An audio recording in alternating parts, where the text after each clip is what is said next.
Now in this class, we are going to study about the company's final accounts. Now, directly starting with the balance sheets and the profit and loss account, we should first start like what is a company first. We'll study about the company, we'll study about its features, and then we will move ahead. So what is a company class? Yes, a company means a company which is formed and registered under the act. That's true. A company is an artificial person. That is also true. Anyone else? Yes, it is an artificial person which has been created by a law having a perpetual succession and a common seal. Very good, correct.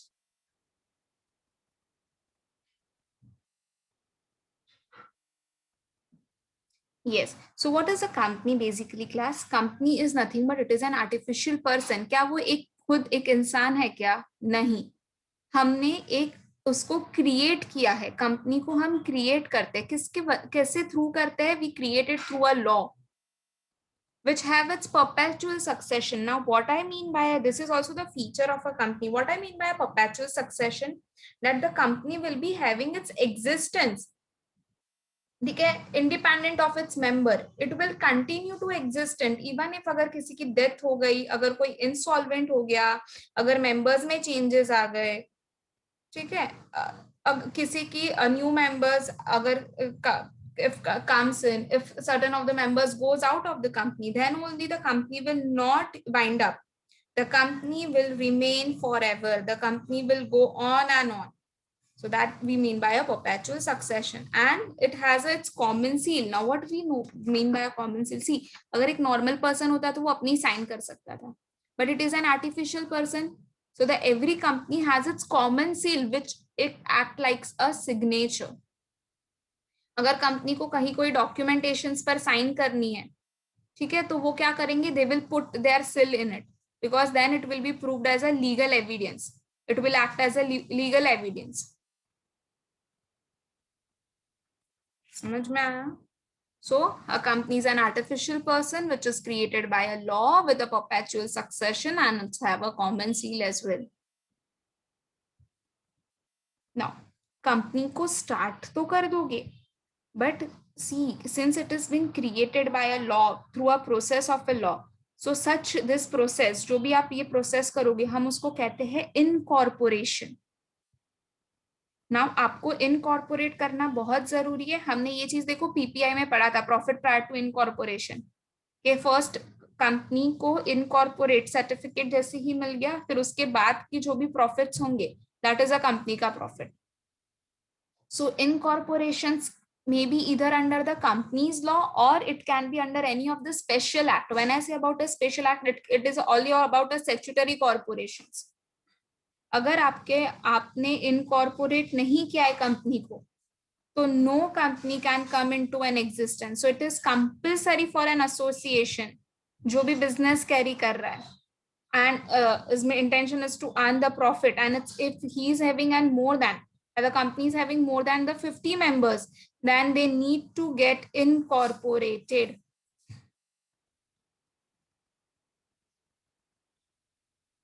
And since it is an artificial person, he will exercise all its function of an incorporated company as per the Companies Act. जैसे भी Companies Act ने कहा है वैसे ही it will go it up. The company will be having the power to acquire, the company will be having a power to hold and dispose of the property. कोई भी movable भी हो सकता है and immovable properties भी हो सकती है, tangible properties हो सकती है, intangible भी हो सकता है. They can come into the contract. अगर चाहिए तो कभी अगर केस फाइल करना पड़ा कोर्ट में तो they can even sue the case as well. ठीक है, बट ये किसी एक पर्सन के नाम पर नहीं होगा. अगर आप किसी को स्यू कर रहे हो या तो आपको कोई स्यू कर रहा है, then it will be on a company's name, not on a individual name. So we even have a features of the company like incorporation है, then we have a artificial person, we have a separate legal entity because it is having its own separate name, independent existence है उसका apart from its members. सो अगर company का कुछ भी हुआ तो member is not liable for the act of the company.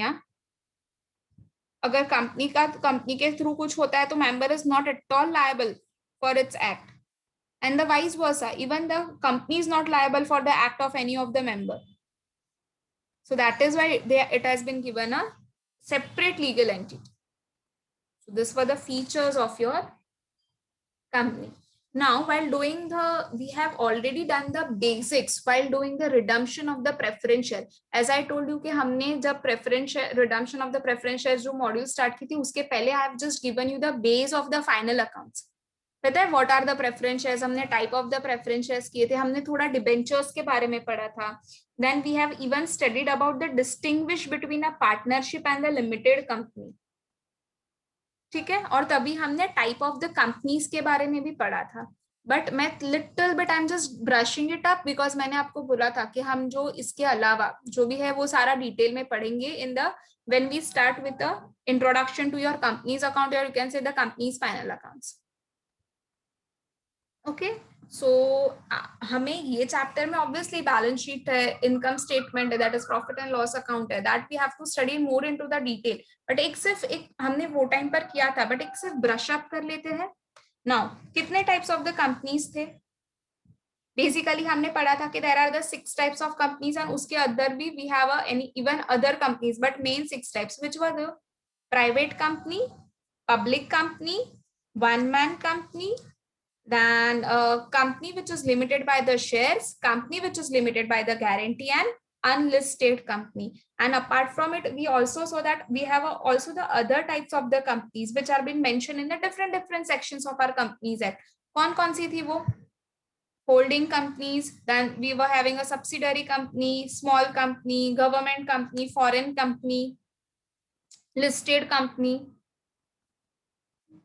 तो हमने ये वाला चीज जो था वो हमने डिस्कस किया था on the when we started with the redemption of a preference shares. तब हमने ये बेसिक लिया था of the company.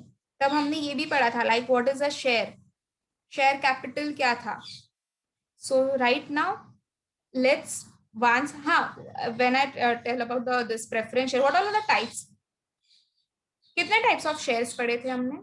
Kind of share capital, yes, equity share capital and the preference share capital, correct. And what about the types of preference shares? Yes, it is divided on the basis of cumulative, non-cumulative, participatory, non-participatory, convertible, non-convertible, redeemable and irredeemable shares, correct. Very good, मतलब तुम लोगों को याद है.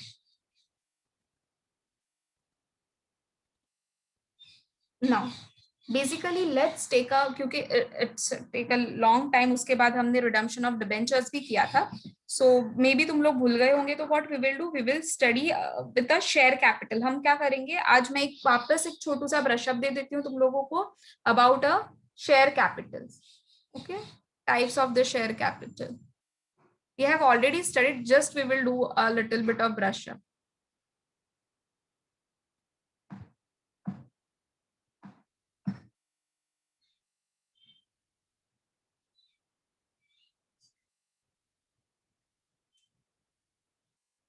Now, last, what is the first share capital?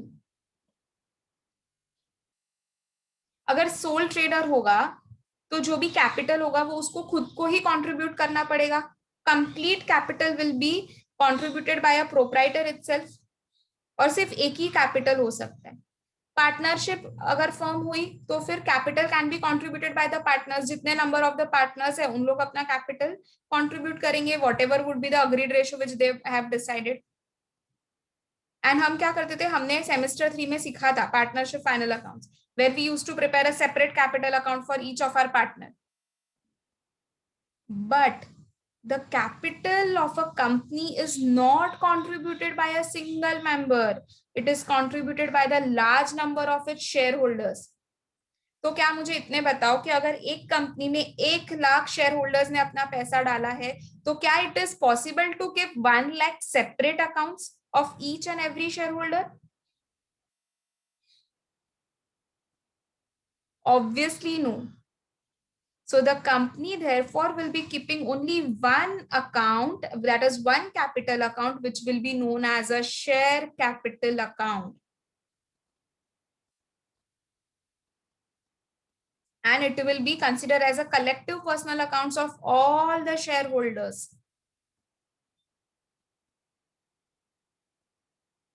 समझ में? जैसे देखो हम क्रेडिटर्स अकाउंट बनाते हैं, तो हम क्रेडिटर्स अकाउंट देखो जितने भी हमारे क्रेडिटर्स है सारे क्रेडिटर्स का मिलके बनाते हैं. It is obviously a collective personal account of all our creditors. तो वैसे ही हम एक कैपिटल अकाउंट हम जो प्रिपेयर करेंगे वो सारों के लिए, that will be known as a share capital account. Now this our share capital is classified into the types. तो जो सबसे पहला टाइप है that is authorized capital, which is also known as a nominal share capital. Okay, it's a authorized share capital, which is also known as a nominal share capital. Now what is this share capital? ये कौन authorise करता है, कहां पर authorise होता है, MOA में के एओए में? So always remember this capital is authorized in memorandum, in the memorandums of the company. This is a maximum amount of the share capital of the company, beyond which you cannot even issue the shares. ये आपका maximum limit हो गया, आप उससे ऊपर shares को issue नहीं कर सकते हैं. तो आपने जितना भी आपका अमाउंट जो रजिस्टर करवाया होगा कि मैक्सिमम अमाउंट ये मेरा ऑथोराइज होगा कि अगर मुझे कभी भी शेयर को रेज करना होगा तो मैं इतने नंबर ऑफ शेयर्स को रेज करूंगा, इससे ज्यादा अमाउंट वाले शेयर्स को I won't be raising it up. And इसके ऊपर आपको एक स्टैम्प ड्यूटी भी पे करनी पड़ती है. So what as see now, इसके पहले हम क्या करते थे, हम कंपनीज में vertical balance sheet and vertical profit and loss account prepare करते थे. Now when we learn about the company, that old format is obviously discarded. अब कौन सा है, वर्टिकल फॉर्मेट होता है. जब हम कंपनीज पढ़ते हैं हम vertical balance sheet and vertical profit and loss account पढ़ते हैं.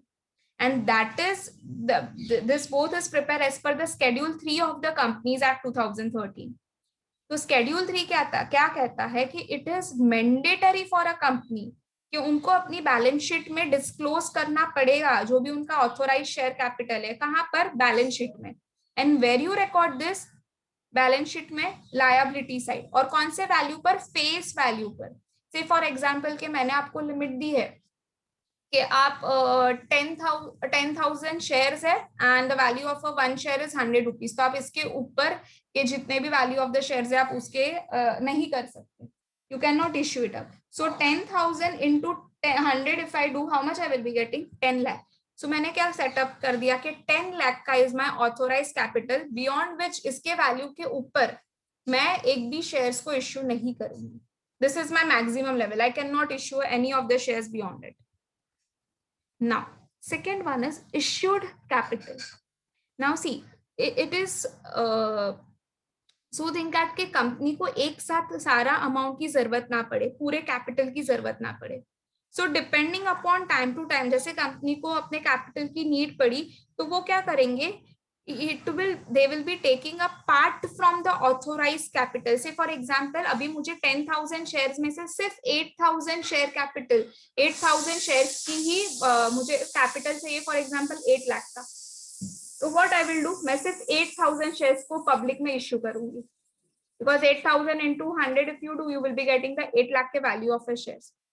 सो मैंने क्या किया, मैंने पार्ट मतलब ऑथोराइज कैपिटल का कुछ पार्ट ही मैंने क्या किया है, इश्यू किया है. मुझे जितना रिक्वायरमेंट है ऑन दैट बेसिस मैंने शेयर्स को क्या किया है, मैंने इश्यू किए. Obviously entire capital अगर जरूरत नहीं है तो there is no need to issue whole of the, yes company can issue whole of the this, जितना ऑथोराइज की लिमिट है उतना पूरा का पूरा भी इश्यू कर सकते हैं, but it cannot go beyond it. So the issue capital can be equal to or it can be the less than the authorized capital, but always remember it will never be more than the authorized capital. हाँ, अगर आपके memorandum में कुछ amendments है, आपने कुछ changes किए और आपको करना है, then it is fine, otherwise it is not been done. So your issued capital is your part of what, your nominal share capital or you can say the authorized share capital. कि आपको जितनी जरूरत है आपने उतना ही share को issue किया है, तो इट कैन बी इक्वल और it can be the even the less than the authorise share capital. तो हमने देखो हम हमारे एग्जांपल में ले रहे हैं कि 10 लाख के वैल्यू के शेयर्स थे, 10,000 शेयर्स इनटू 100 सो 10 लाख के वैल्यू ऑफ शेयर्स थे, उसमें से मैंने सिर्फ 8000 शेयर्स ही क्या किए, इश्यू किया है, याद रखना। तो हमारा इश्यूड कैपिटल हो जाएगा यहाँ पर 8000। Now next is subscribe. अब देखो, इज इट नेसेसरी कि मैंने 8000 शेयर्स मैंने पब्लिक में रेस किए हैं, तो क्या सारी पब्लिक 8000 शेयर्स खरीद लेगी क्या? Is it necessary? Obviously no. There can be an under subscription, मतलब लोग कम भी सब्सक्राइब कर सकते हैं, कभी कभी लोग ओवर सब्सक्रिप्शन भी हो जाता है, मतलब से फॉर एग्जांपल बहुत लोग एप्लीकेशन 8000 शेयर्स के ऊपर भी आ सकती है, हमें मिल सकता है। तो your subscribe capital is that portion of your issued capital. मतलब मैंने देखो कितना बोला, 8000 शेयर्स, तो 8000 शेयर्स में से या तो सिर्फ कोई 7000 या 7500 शेयर्स को ही खरीदेगा, या तो कभी बियॉन्ड इसके ऊपर भी जा सकता है। So it is that part of your, that is that portion of your issued capital. ठीक है, जो पब्लिक ने सब्सक्राइब किया होगा, जो पब्लिक ने, मतलब ये पब्लिक चाहती है कि हाँ मैं इसको खरीदूं। So as I told you, it can be undersubscribed, it can be oversubscribed, और it can be जितना जितना आपने इश्यू किया था वो सारा का सारा भी सब्सक्राइब हो सकता है। ठीक है, सो हम हमारे एग्जाम्पल में लेंगे कि जितना भी कैपिटल था उसमें से, मतलब 8000 के शेयर्स मैंने पब्लिक में इश्यू करने के लिए, रेज करने के लिए मैंने की थी, फ्रॉम दैट 7500 शेयर्स मेरे बिक गए। ठीक है, तो अभी मुझे ये बताओ कि कितने शेयर्स अभी भी मेरे बिके नहीं है, अभी भी कितने लोगों ने सब्सक्राइब नहीं किया है। 500 शेयर्स है अभी भी मेरे पास ऐसे कि कोई भी शेयर होल्डर्स नहीं आया था इनको, जिन्होंने सब्सक्राइब नहीं किया है। तो ये जो मेरे 500 शेयर्स है ना, that will be known as my unsubscribed share.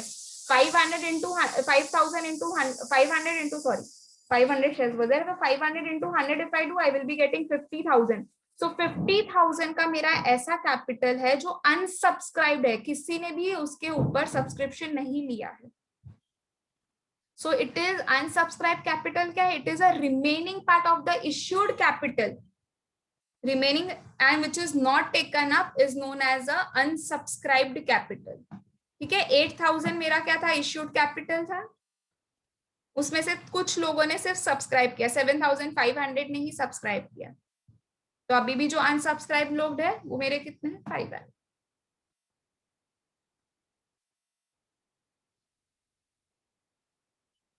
Then called up. जैसे जैसे कंपनी को जरूरत पड़ेगा ना, से फॉर एग्जाम्पल हमारे केस में एक शेयर कितने का था, 100 रुपीज का। Say for example the company में not require whole of this 100 rupees at one time. So what they will do,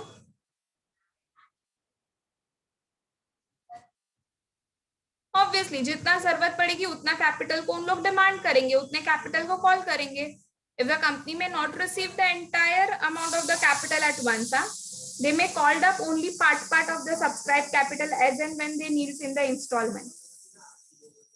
So what is a called up capital? So called up capital is that part of your subscribed capital, as and when it has been needed, it will be asked for to make the payment. The company will ask the shareholders to make the payment.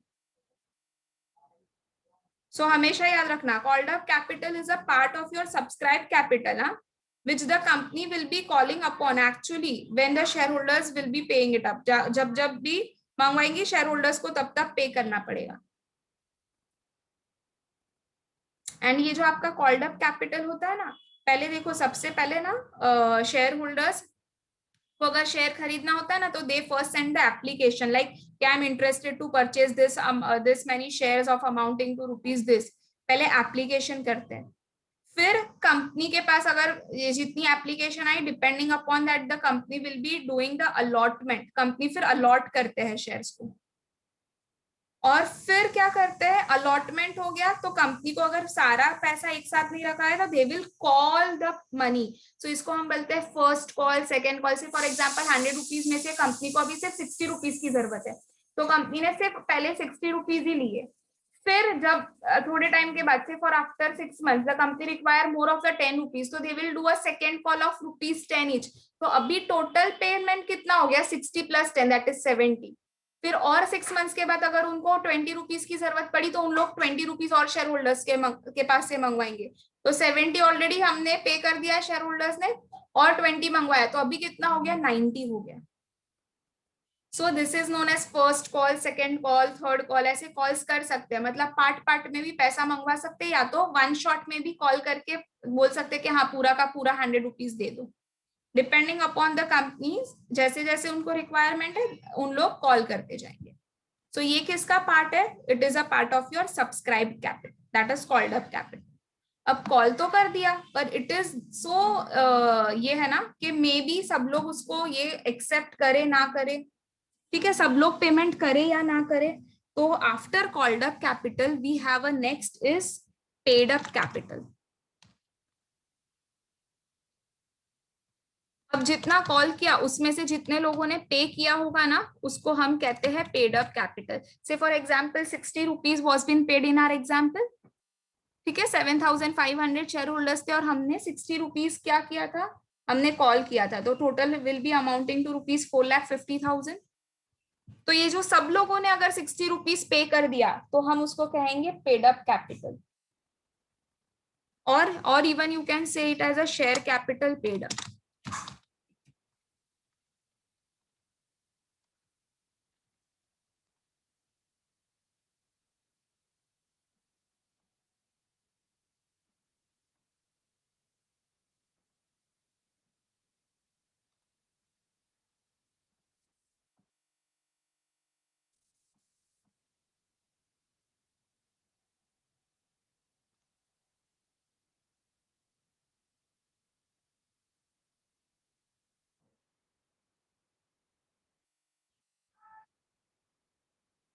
Now, as I told you, the called up capital may or may not be fully paid up. It's not necessary कि सारे के सारे लोग ने 60 rupees पे कर ही दिया हो. There can be some of the shareholders जिन्होंने सिर्फ पार्ट पेमेंट किया हो, जिन्होंने फुल पेमेंट नहीं किया हो. So I will just write over here for your understanding that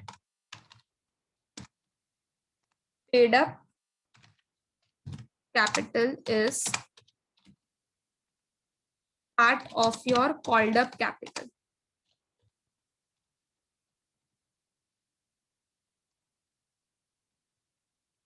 which is actually paid by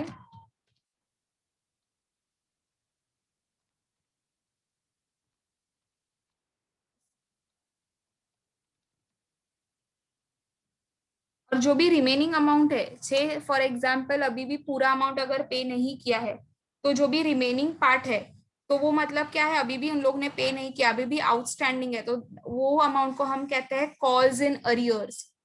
so I am just giving you, I am writing it down that also as well.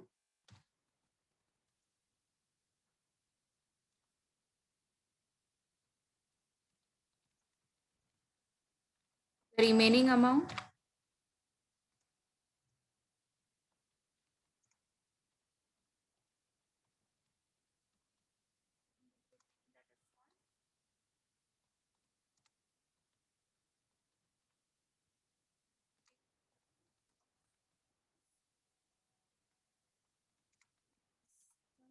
holders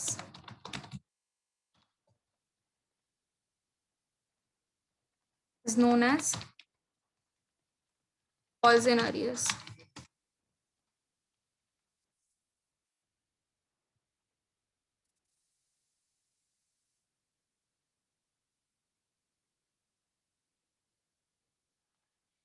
समझ में आया?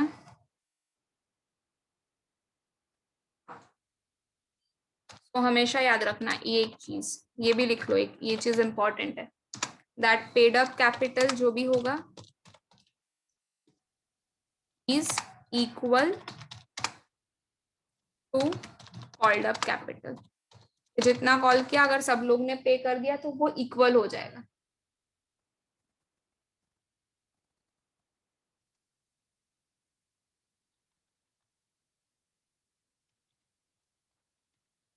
और अगर नहीं, अगर किसी ने अभी भी कॉल्स इन एरियर्स है, तो और इवन यू कैन सब्ट्रैक्ट, और you can subtract calls in arrears.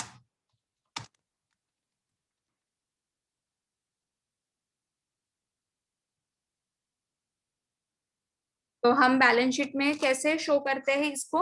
हम बैलेंस शीट में called up and the paid up capital को साथ में शो करते हैं. So in balance sheet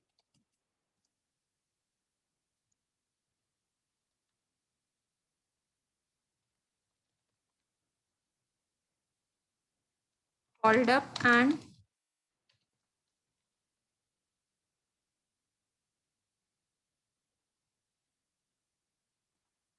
paid up capital are shown together.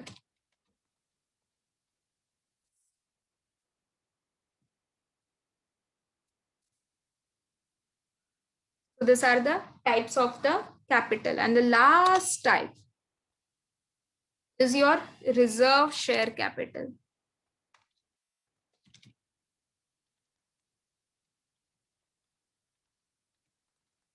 Today we saw the 6 types. अभी reserve करेंगे तो फिर मिला के हो जाएंगे हमारे सारे 6 types of the share capital. What is a reserve share capital, class?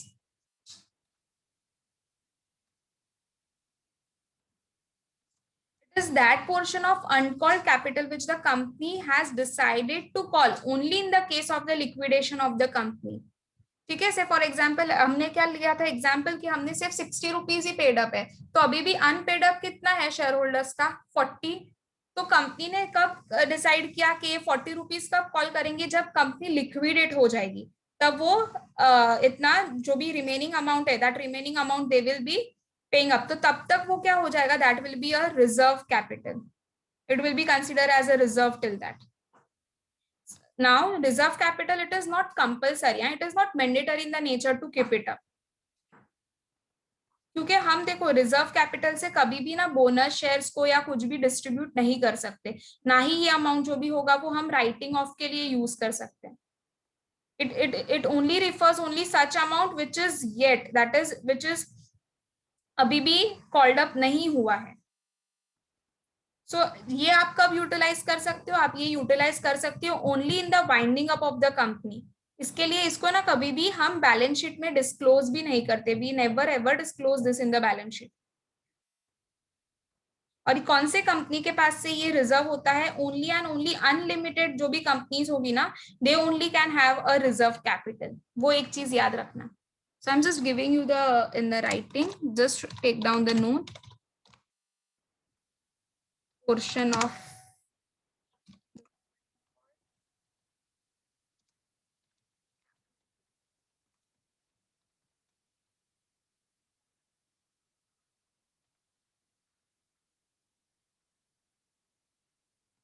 which a company has decided call only, के कंपनी ने पहले से डिसाइड करके रखा कि हमने कभी कॉल करेंगे in the case of liquidation, जब वाइंड अप करने का ये ड्यूरेशन आएगा तब. लाइक ऐसा कोई कंडीशन आ गया कि वाइंड अप करना पड़ा, तो during that time it will be called.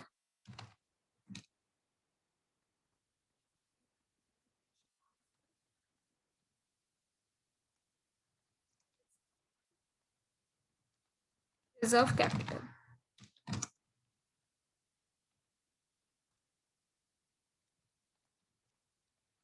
Not mandatory, huh? It is not compulsory in nature. और कौन ये रख सकता है? Only unlimited company.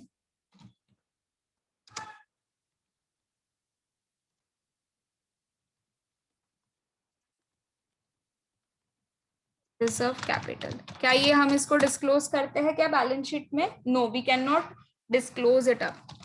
It is not disclosed in balance sheet. समझ में आया? सो कितने टाइप्स ऑफ कैपिटल थे? Authorise share capital, issued share capital, subscribe, unsubscribe, called up, paid up and reserve share capital.